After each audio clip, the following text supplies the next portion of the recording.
7 নম্বরে খেলার পাশাপাশি 4 ওভার বোলিং করতে পারবে। সংবাদ সম্মেলনে ঠিক এমন ক্রিকেটারের সন্ধান করছিলেন জাতীয় দলের অধিনায়ক লিটন দাস। এবার লিটনের চাহিদা মতোই এমন ক্রিকেটারের খোঁজ মিলল, যার কিনা রয়েছে লাল সবুজের জার্সি গায়ে দেবার অতীত অভিজ্ঞতাও। সবশেষ 5 বছরের পরিসংখ্যান বলছে এই পজিশনে বাংলার সেরা ক্রিকেটার এই ডানহাতি অলরাউন্ডার।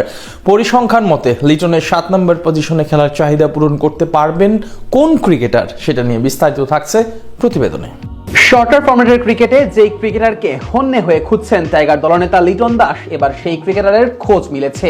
সবশেষ 5 বছরের আন্তর্জাতিক ক্রিকেটের পরিসংখ্যান বলছে দলের 7 নম্বর পজিশনের জন্য তারকা এই অলরাউন্ডারই হতে পারেন পারফেক্ট চয়েস। ঘরোয়া ক্রিকেটে নিয়মিত পারফর্ম করার পাশাপাশি জাতীয় দলের রাডারই আছেন এই তারকা। এখন অপেক্ষা শুধু আবারও জাতীয় দলে ফেরত আসার। বলছিলাম মোসাদ্দেক হোসেন সৈকতের কথা। শর্টার ফরম্যাটের ক্রিকেটে যখন 7 নম্বর পজিশনের জন্য খেলোয়াড় খুঁজে বেড়াচ্ছেন লিটন দাস, তখন তারকা এই অলরাউন্ডার হতে পারেন যোগ্য সমাধান। অন্তত অতীত পরিসংখ্যান কথা বলছে মোসাদ্দেকের পক্ষেই। সবশেষ 5 বছরের হিসেবে 7 নম্বর পজিশনে ব্যাট করা ক্রিকেটারদের মধ্যে সবচেয়ে দারুণ পরিসংখ্যান তো মোসাদ্দেকেরই। গেল 5 বছরে 7 নম্বর পজিশনে ব্যাটিং এ নামা কিংবা সেই ভাবনা নিয়েই একাদশে যখনই সুযোগ পেয়েছেন মোসাদ্দেক নিজেকে মেলে ধরেছেন। যদিও 2021 সালে মে মাসের পর থেকে এখন পর্যন্ত মোসাদ্দেক সুযোগ পেয়েছেন মাত্র 9 ম্যাচ। তবে এই 9 ম্যাচই যথেষ্ট মোসাদ্দেকের সামর্থ্যের প্রমাণ পেতে।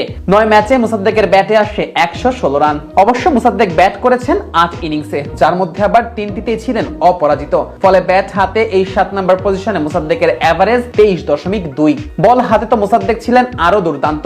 9 ম্যাচের 7 ইনিংসে বল হাতে তুলে নেন এই অফ স্পিনিং অলরাউন্ডার, আর তাতেই তার ঝুলিতে যায় 9 উইকেট, যার মধ্যে জিম্বাবুয়ের বিপক্ষে 2022 সালে হারারেতে ম্যাচ জেতা ফাইপার তো আছেই।